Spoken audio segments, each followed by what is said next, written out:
We have plenty of smart people here. I don't need a company full of know-it-alls. I need a company full of learn-it-alls. People that are confident enough to admit what they don't know. They're confident enough to ask questions, even in front of their subordinates, which then gives them license to do that same thing. And from that confidence of admitting what you don't know, admitting that there are things that you can learn, and that gets to that continuous improvement.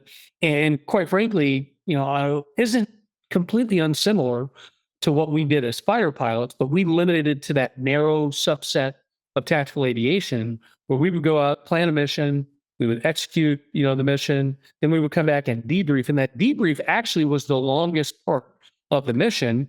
And, as well as I do, that in the Air Force fighter community, we have this idea that, hey, there is no rank in the debrief.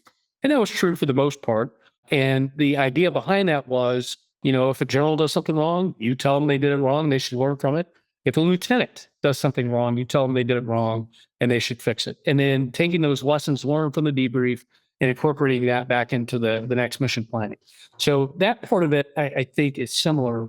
But like I said, in the part that I learned from Satya is there's a broad swath of activity. It's okay. And you need to implement and demonstrate that growth mindset across the domain. So I think that was probably the biggest thing I've learned from my activities in business.